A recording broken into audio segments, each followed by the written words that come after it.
Hi, and welcome back to You Matter in Business. You're here again today with Ariel and me. We are your hosts for You Matter in Business podcast.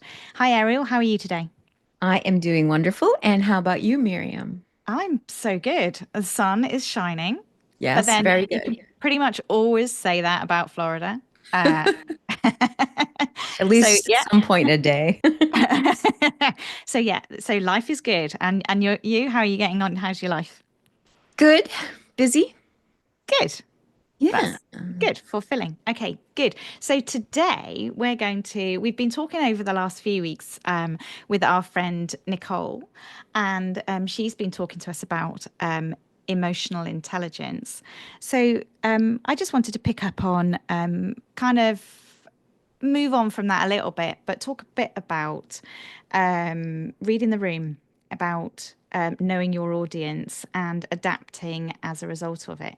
So I was just so I know that you're really good at this, Ariel. You're really good at being able to read your room and adapt accordingly. So how do you reckon that you use your abilities to read social cues and can you give me talk to me about how it may those skills have impacted a work situation? Um, actually, Well, tell you what, tell me what is reading a room? What do you see as reading a room? okay.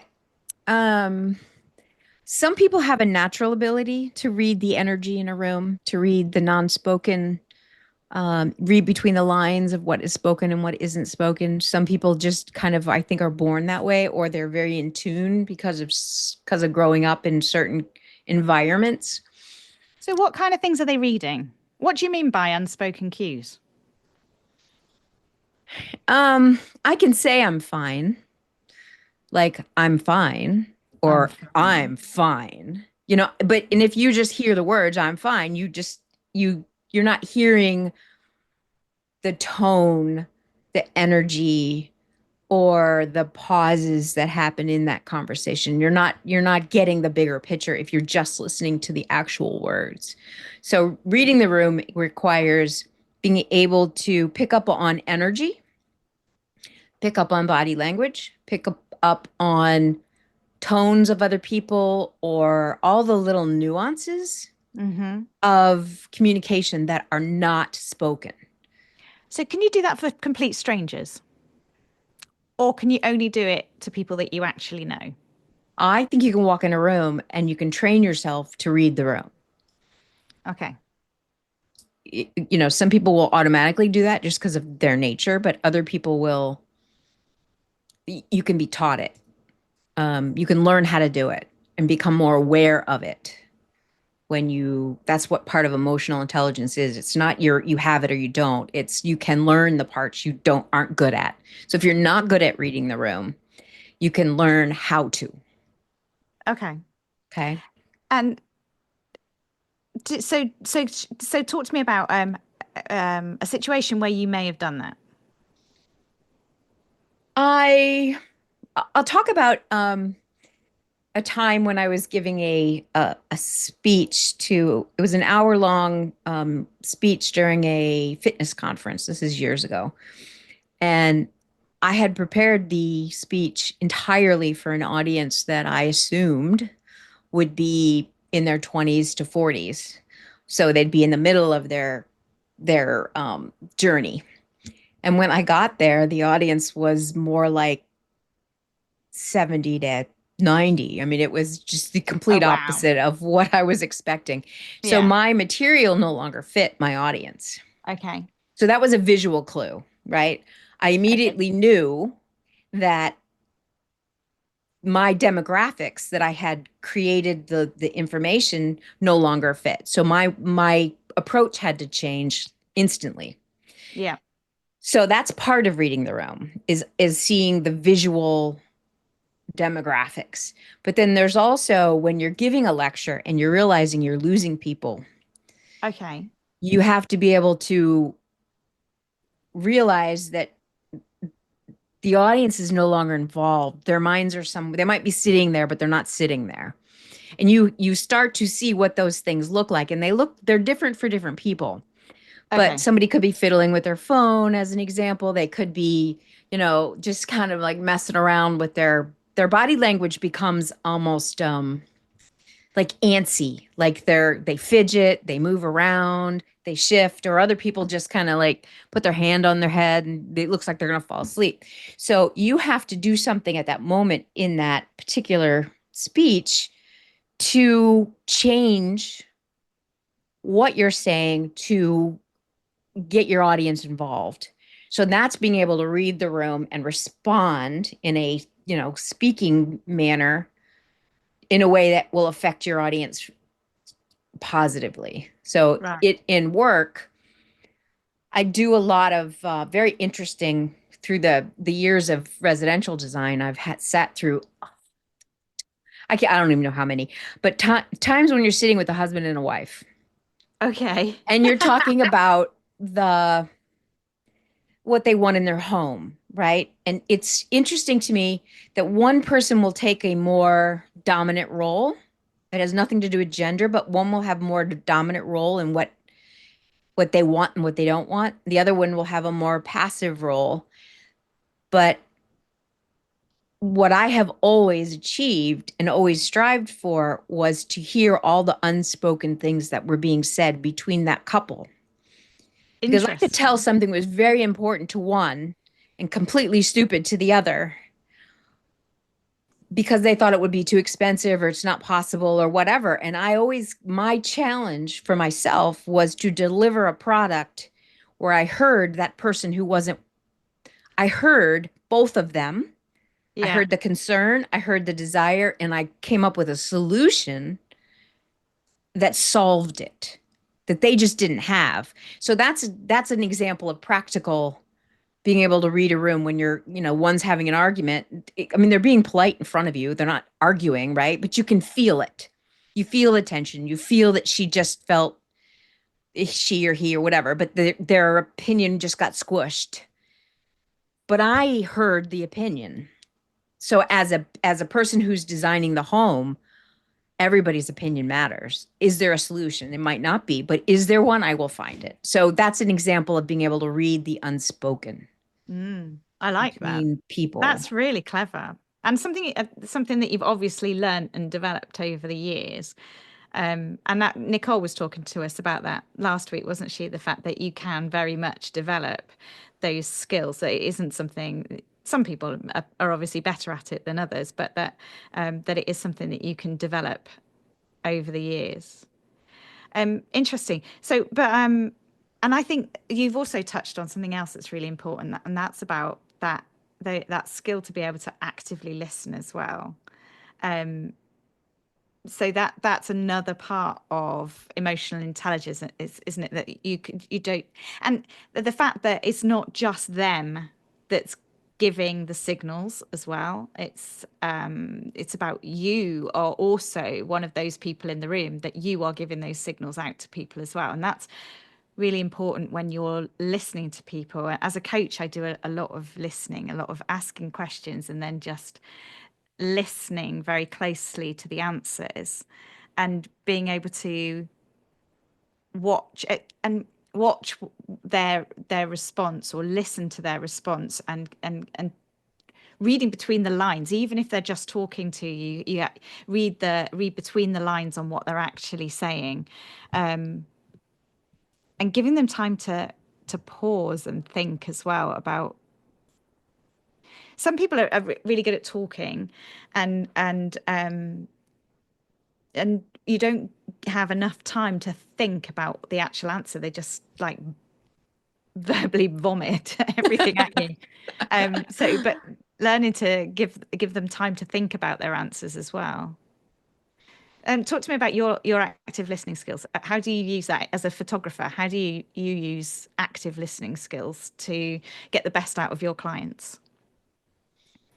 I think that the active listening is really where the whole reading the room comes into, but on an individual level. Mm. So you're paying attention to um, the body language that's telling you this person is very nervous and they're saying they're not, but you know darn well they are. And they're not going to admit it, and that's fine. It's not important, right? The important thing is that I saw it. I will now talk to them to reassure them to address that without making it an issue, right? You don't have to tell a person you're wrong. You are nervous when they are clearly nervous, but they're not in a place where they want to share that because they don't trust you yet. Yeah, So okay. you have to you have to build that trust first by not pushing, by learning. Even when you try to encourage someone, some people need to almost be yelled at, like coach style, like, gym coach style. Other Yeah, people yeah, need yeah. to be gently guided. If you can't read the person that's sitting in front of you, whether they're a person who needs to be pushed or held accountable or almost pestered to do something, which I don't personally believe in, but I believe in motivating people to do it, not necessarily, cracking the whip, because Yeah. that's not effective. That's me personally. But anyway, the you have to kind of know, okay, that was too much, and you pull back. If you start to kind of try something and it's like, I'm a little goofy sometimes, if you haven't figured that out. So I use that in my photography sessions to kind of get people to loosen up. And sometimes you get someone who has a different sense of humor. I won't say it's right or wrong, it's just different. And I'll use something and it didn't work. It landed flat. It's Yeah. like comedies like that. Sometimes it's not working. So you have to then say, okay, that didn't work. And then you just pick up on all the little things that are happening. And the active part means I'm not thinking about what I'm going to do or what I'm going to say until I've heard it. Yeah. You not only pause literally, you pause in your head and you're thinking, because you're absorbing data, then you're thinking about it, and then you're responding based on that data. You're not saying, "Oh, well, I have a point." We tend to do that when we talk, especially as women. Sometimes we'll like cross over each other, but that's kind of what's happening when we're doing that. Somebody Yeah. thought of something which made them think of something, and then you got to say it now or you'll forget. But quite often, people find that silence, though, really intimidating. And I find that people like to fill in those gaps. So even if what they're saying maybe isn't, it doesn't follow on naturally in the conversation, but they just can't stand that awkward silency thing. So they just fill in that gap with rubbish. But actually, it's as a coach, and I'm sure you find this as well, actually using that silence to allow people to have that time to think and to react differently is really important, and learn not to fill in the gap and allow that time sometimes. But that is a skill, that's a real skill, I think, to be comfortable with the uncomfortable silence. Yeah, it is, and it's kind of funny. And this is just how I was raised. But I grew up with a father that was like, he defined the term pregnant pause. He would tell a joke, and it would be like a 20-second joke, and it would be 3 minutes, and you'd be sitting there going, "Please tell us the punchline." So there was all of these long, drawn out, painful pauses.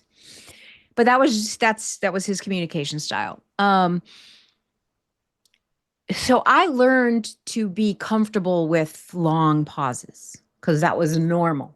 My mother was the opposite. She'd fill every moment with something. She was the audio filler. Where he Hmm. lacked, she'd fill. But you have to learn to, and my son is that way too, not quite as bad as my dad was, but he's also that way. And when I was talking to him and raising him, I had to learn to just wait for him to respond. And some of those waits were long, Mm. but it didn't matter because I wanted his response. I didn't want me to push the response. Right. So it starts in the goal of why you're talking to the person in the first place. Right. If I want to truly understand you, I'm going to wait. I'm going to ask another question if I don't understand it, Mm-hmm. right? I'm going to wait for the answer. And that is active listening to me Mm-hmm. when it might be awkward, but sometimes if you push me when I'm in a bad mood, you're going to get an ugly response. And I Mm. know that about myself. So I don't usually allow that to happen. Right? Yeah, and I think it's also, but that touches on the fact that there's a load of different personality traits out there as well, though, aren't there? That if you're an extrovert, you tend to be able to answer a question quite quickly. Might not get the right answer, but sometimes you actually, I know I do this, that I give an answer and I'm almost going over this in my head at the same time. So I'm almost thinking about the answer whilst I'm talking. And but introverts like to really think and cogitate and come up with the perfect answer before anything comes out of their mouth. So you've got to kind of read those personality traits as well, because as an extrovert, I get really frustrated when someone, I ask them a question and I don't get a straight answer back there and then, because that's the way that I work. I'll just talk until I come up with the right solution. Whereas other people work differently, and they have to have that time to just really quietly consider the best answer, and they don't want to give you a half-baked idea. Like I would come up with, okay, well, let's try this to start with, and if that doesn't work, we can try this. Whereas they like to come up with the perfect solution before they open their mouth to you in the first place. So it's reading other people's, not only their body language and their social cues and those kind of things, but it's also understanding those different personality types and personality. It's like the whole Myers-Briggs Right. personality traits, Right. isn't it? And learning how to get the best out of each different personality trait. Yeah. And it's interesting that you bring that up because I was just at a lunch with a bunch of amazing women, and we hope to bring some of them to the podcast because they have some really incredible stories and some insight in a lot of different fields that I think will help the audience. So I hope to bring some of them in. But one of the things that they were talking about that I thought was interesting, there was women of very different cultures in this lunch, and they networking lunch, and then they we're talking about the fact that a lot of misunderstanding is cross-cultural, Interesting. just misunderstanding. It isn't even, it's just, I was taught this word means this. You were taught this word means this. And I use that word and you get angry because that word is not nice, but Hmm. it's fine in this culture. So some of that is just kind of which is why it's so important to understand the other. Hmm. I think of the 7 habits. One of the first ones is seek to understand before being understood. So Hmm. if we don't try to read a person, what kind of personality type are they? We don't have to have the letters in our head, but we need No. to know the basics. Is this a quiet person? Is this a loud person? Is this a person is introvert, extrovert? I mean, all of those things. We have to be able to kind of pick up on that. It's not even a judgment. It's No. just a Understanding. an understanding. Yes. And then you can then adapt how you speak to that audience. That's that knowing the audience, right? Hmm. Um, and the silent part is difficult. And you mentioned something that am going to kind of just rephrase, but as an introvert who grew up with introverts, and I also grew up with a very strong extrovert. So what happens with an introvert in their mind is it's not that they're looking for the perfect answer, is sometimes we have a physical reaction emotionally to a situation and we don't understand what it is. Okay. So if I have like a level, I'll give you an example. If I have a level 2 reaction to no, a level 10 reaction to a level 2 situation, I know that something's wrong in between those two feelings, right? It feels Yeah. like a 10, but it mentally looks like Meant. a 2. So I'm Okay. like, okay, what is that about? It's obviously not about the situation, it touched something that is a 10. And I don't, in that moment, I can't respond at a 10 when I know it's a 2. Yeah. So I have to kind of put some like pieces together to get the right perspective before I can even respond. And I mean, that was just the emotional response part of it. But so some of that thinking isn't about coming up with the best or perfect solution. It's about just being able to read their own reactions and their own, um, so that they answer in a way that is heard, Uh-huh. not in a way that is controversial. Yeah. Because if you answer a 10 with a 2 with a 10, you've now got a bigger problem. Yeah. So They're waiting. So rather than the perfect solution, it's the appropriate solution for the for the whatever real the situation, yeah. situation. And sometimes that real situation is harder for them to see, I think, or Yeah. they have to kind of think through it. That's interesting. So I think the pandemic didn't help our skills with it. Maybe it did help, maybe it didn't. But I don't know about you, but reading a room is much easier if you're in person and can 100%. see people. So when we broke apart, when we couldn't meet anymore, and we all had to learn very quickly, kind of over. I know that Zoom did exist before the pandemic, but and Teams did, and there were various other things, but really that was in the minority of people that people used that. Whereas now, since the pandemic, it's you and I are on Zoom. I know that our audience can only hear us, but you and I can actually can see each other. But I found it really, really difficult to adapt to being on a Zoom call to start with because you really, it's much harder to pick up those signals when you're not in the same room as somebody, even if you can see them. That There's energy. yeah, those There's an energy nuances you are feel. lost. Yeah. Yeah, And it doesn't come through digital means. Even in text, you can't always read, was that a humorous thing or are they being a jerk? Or did they make a type?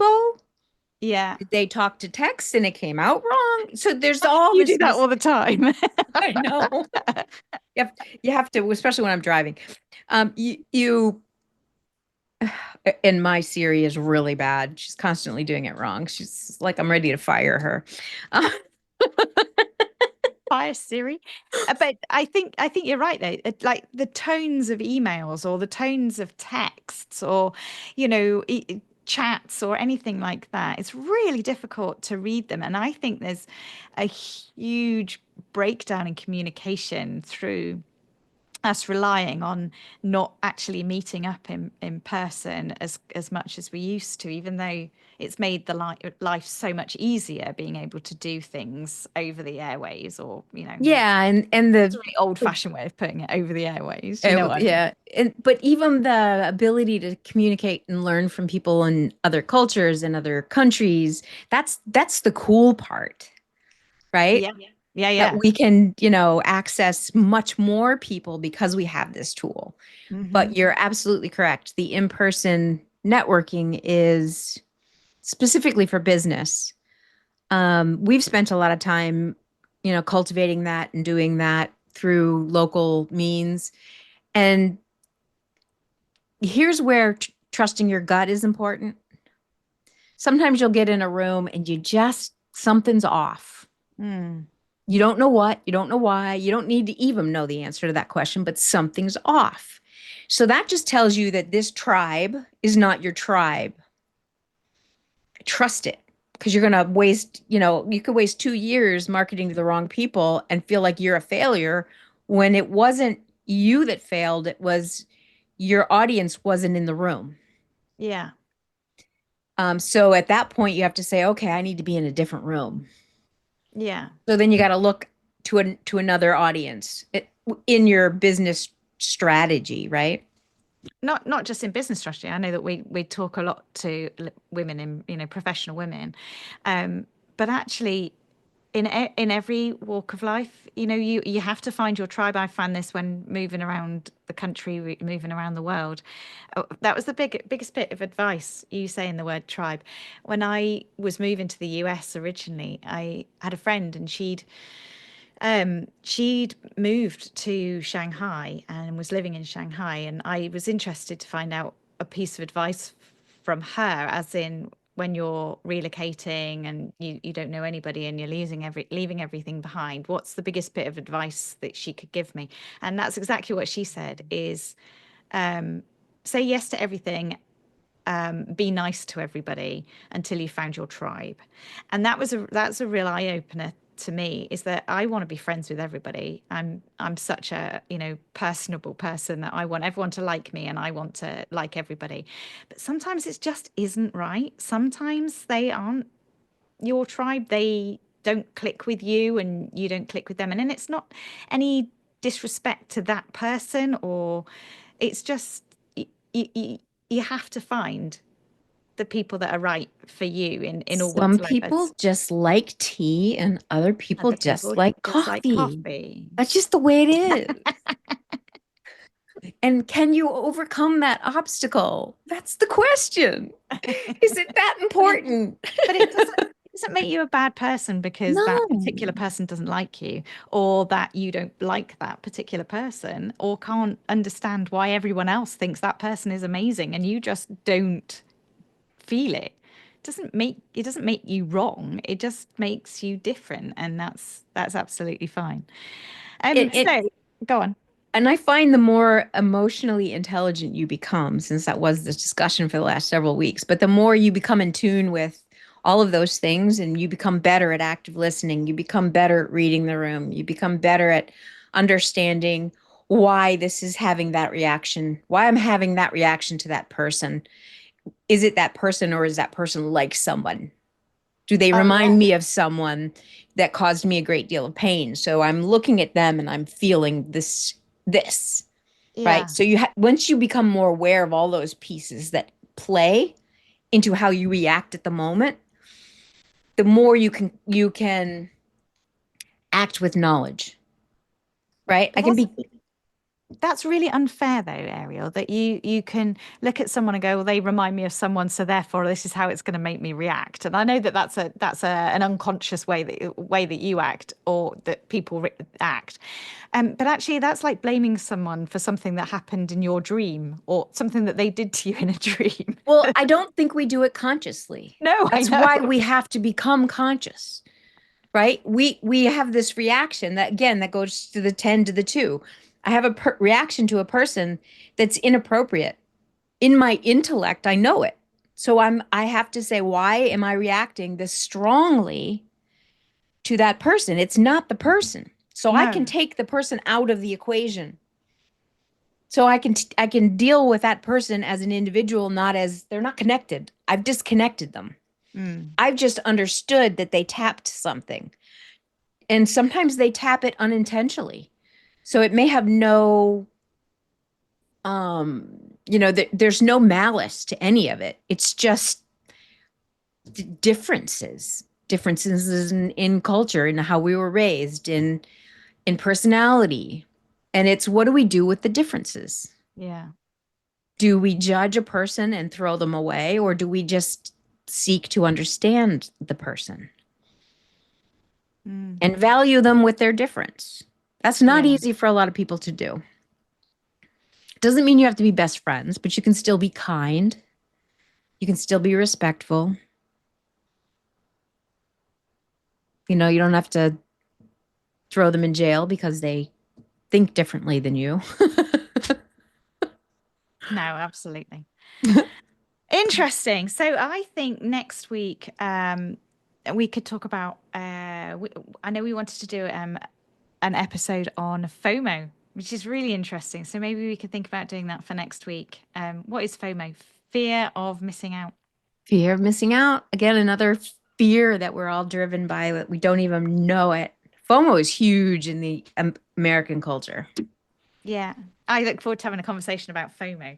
There's some other acronyms as well that we could throw in there as well on a similar theme. But so next week maybe fear of missing out. Okay, sounds good. I look forward to it. Awesome. Thanks for your insight, Ariel. Speak soon. Thanks for yours.